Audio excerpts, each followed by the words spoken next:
So we're here at Comic-Con now, and I have the pleasure to meet the governor himself, David Morrissey, this time with two eyes. Yes, I have good insurance. That's good, yeah. I myself have been following Walking Dead for a very long time. I actually started with the comics. Right. Owned them all, read them all, also seen everything of the show. And that's why I'm really excited to meet you now. Good. And my first question is, if you wake up in the morning and you take your morning coffee and you turn on the news and there's a zombie outbreak in your hometown, what do you do? Well, I go to Woodbury. I'd make Woodbury. That's what I would do. I think one of the great things about the governor was he created a safe space. I mean, he created a town where you could let your kids run down the street, where you could walk around safely. That's what he brought. He brought in this zombie apocalypse, he brought this great sense of security for his populace. It came at a price, like it always does. I mean, he ruled with an iron fist, and he made a town in his own nature, really, in his own to reflect his own thoughts and dreams. But yeah, it was a place of safety, I think. So that's what I would try to do. Certainly was the original aim of the Yes. governor, for sure. Right. You mentioned it, the governor is a complex character. He also develops a lot throughout the story. What did you do to get into that character, especially the bend at the end, because he's kind of drifting into madness towards the end? How do you wrap your mind around that? So I think the main thing for me was there's three great books about the governor written by Robert and J. Buzzing, and I think they're great books. There's the Road to Woodbury, The Rise of the Governor, and I think the last one is The Fall of the Governor. Yeah. And they're really wonderful characterizations for me. I use those books much more than the comics in a way. And we used big elements of the book, certainly in season 3 and 4 of the governor's character.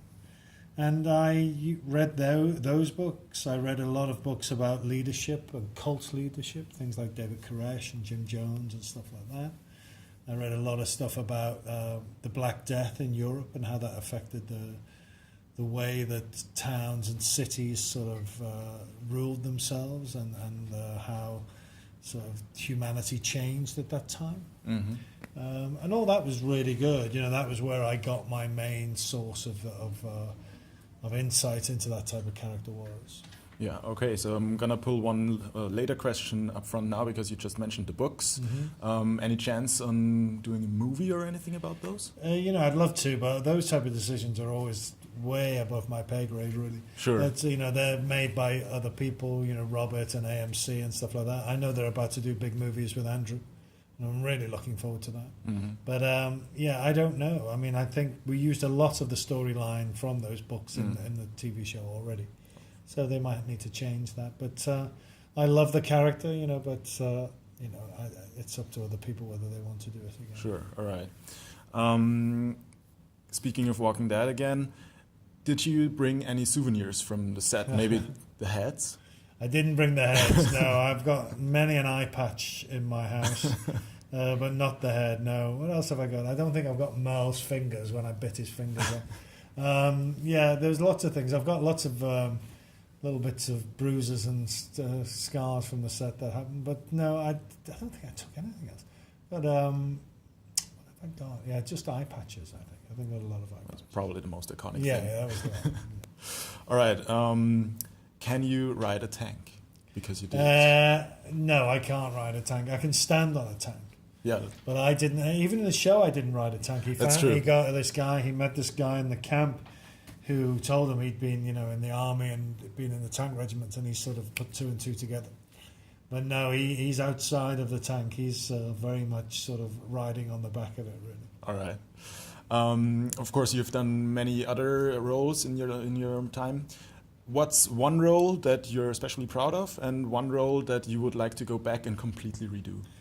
I'm proud of all my work, actually. I think the time that you do it and you do give it all you've got. I think I played the politician called Gordon Brown, which I really found challenging, and that was good. But also, I wouldn't go back and change anything, because I think the times I've been in jobs where I've found it difficult or not achieved what I wanted to achieve, that's when I've learnt my big lessons as an actor. I think it's when you hit a wall, or when you, for want of a better term, I don't really like this term, but fail. That's when you really sort of find out who you are and how you work and what you want and what you need to create, you know. So you have to go through take the knocks in order to create all the good stuff. So I wouldn't change anything, actually, you know, because it's really all my big lessons have been learned through jobs that weren't so great, you know. Right. So, you know, I needed those things in my life. Sure, we all learn from mistakes. Yeah. One episode that I liked especially was the one, not sure which one it is exactly, but it's the one where the governor is by himself and is kind of fleeing, and he's in the hospital. Yeah. How is that for you? Because you're the main star and I think sole star even in that one episode. I love that. I mean, I think what happened to me when I came back in season 4 was Scott Gimple wrote 4 episodes really, where the governor was front and center. So they were it was like a movie with me in the middle of it. And I love that. And I thought that whole arc coming back into season 4 was really wonderful. That you first meet the governor and he's on his last legs. He's dying. He's on the road. He's a big beard and hair, and you know he's not going to survive really. And then he meets this young family and he decides to protect them. Yeah. That will be his role. And then you know you feel that, is this man a good man? Has he sort of seen the light? And then he ends up at the prison on the tank, you know. So it's a big circle that he goes through, and I love that. But that's where you really establish the fact that the governor is a survivor, and the man that you are introduced to him when in the show, I mean, is he's already learned how to survive, because that's in the books mainly, and you recapitulated that definitely, basically. Yeah. I think you see he's lost his humanity, lost his desire to live, and then he gets it back again. Exactly. What do you think, what would the governor say to Negan? It'd be interesting with Negan. I think he would sort of do that thing with Negan where I think he would ingratiate himself with Negan. He would play low status with Negan. But I think he would be on Rick's side. Not on anybody's side, possibly, but, you know, I think he would do it to recruit Rick and sort of turn on Negan. But, yes, I think he would play second low status with Negan and then sort of stab him in the back a little bit. Yeah, that kind of sounds like the governor. Yeah, exactly. Are you following comics aside from The Walking Dead? No, I don't really. I mean, I do a lot of reading, but I don't read graphic novels really that much. I watch a lot of television. You know, I've just been watching Killing Eve, which I loved, and I've been watching a show called The Informer, which is really brilliant, which are both BBC shows. So yeah, no, I've not really. But I don't comics and reading graphic novels is not something I do. All right. What are you working on right now? So I've just finished the 2nd season of Britannia, which is a Sky and Amazon Prime show. The first season was out last year, did really well. So we've just completed this season, and it'll come out next year.